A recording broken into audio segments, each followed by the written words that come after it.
Hello दोस्तों, स्वागत है आपका एक और नए धमाकेदार एपिसोड में। एपिसोड की शुरुआत में हम एक डोजो देखते हैं जहां मोटोबे नाम का एक बूढ़ा फाइटर एक जवान लड़के से बात कर रहा होता है। वह जवान फाइटर सोचता है कि असली लड़ाई भी डोजो के नियमों के अनुसार ही लड़ी जाती है, लेकिन मोटोबे उसे समझाता है कि असली सड़क की लड़ाई में कोई नियम नहीं होते। अचानक मोटोबे अपने मुंह से सल्फ्यूरिक एसिड निकालकर उस लड़के के चेहरे पर फेंक देता है। लड़का दर्द से तड़पने लगता है और उसी समय मोटोबे एक छुपा हुआ चाकू निकाल लेता है। वह आसानी से उस जवान फाइटर को हरा देता है और उसे अपनी बेल्ट से बांध देता है। इससे साफ पता चलता है कि मोटोबे कितना खतरनाक इंसान है। सीन बदलता है और अब हम जैक हनमा को तोकुगावा से मिलते हुए देखते हैं। जैक कहता है कि वह मोटोबे के साथ लड़ना चाहता है। तोकुगावा यह सुनकर हैरान रह जाता है क्योंकि अब मोटोबे को कोई बड़ा फाइटर नहीं माना जाता, लेकिन जैक अपनी बात पर अड़ा रहता है और इस लड़ाई की मांग करता है। तोकुगावा उसे चेतावनी देता है कि मोटोबे हथियारों का मास्टर है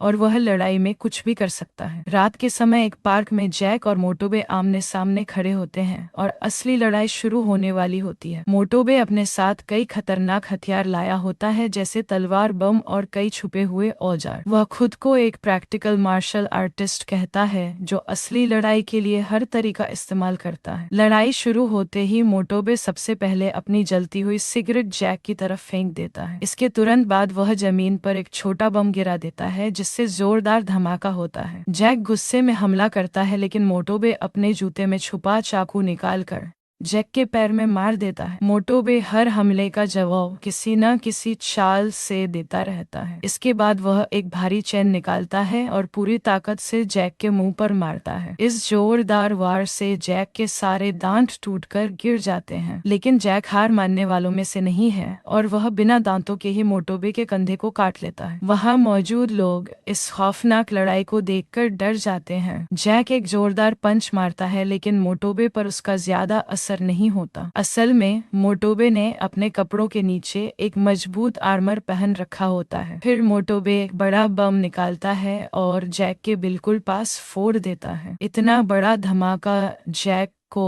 पूरी तरह हिला देता है। मौका देखकर मोटोबे अपनी चैन से जैक को पूरी तरह बांध देता है। इतना विशाल फाइटर होने के बावजूद जैक अब हिल भी नहीं सकता और मोटोबे यह लड़ाई जीत जाता है। मोटोबे बताता है कि उसने ऐसा इसलिए किया ताकि वह जैक को मुसाशी से बचा सके। अब सीन शहर की नदी की तरफ बदलता है जहां पानी में कुछ बहुत बड़ा तैरता हुआ दिखाई देता है। यह एक विशाल मगरमच्छ है जिसने एक नाव को भी तबाह कर दिया है। पुलिस और रेस्क्यू टीम समझ नहीं पा रही कि इतने बड़े जानवर को कैसे रोका जाए, लेकिन तभी हमें सीवर के अंदर पिकल दिखाई देता है। पिकल ने अकेले ही उस विशाल मगरमच्छ को मार गिराया होता है। डायनासोर के जमाने के इस इंसान के लिए यह मगरमच्छ बस एक छोटा सा शिकार है। दूसरी तरफ मुसाशी मियामोटो अपनी तलवार से टीवी स्क्रीन काटकर अपनी ताकत दिखा रहा होता है। तोकुगावा उसे पिकल के बारे में बताता है जो डायनासोर का शिकार करने वाला इंसान था। यह सुनकर मुसाशी बहुत उत्साहित हो जाता है क्योंकि वह पिकल से लड़ना चाहता है। अब सवाल यह है कि जब ये दो खतरनाक योद्धा आमने सामने आएंगे तो क्या होगा। यह जानने के लिए अगला एपिसोड जरूर देखें।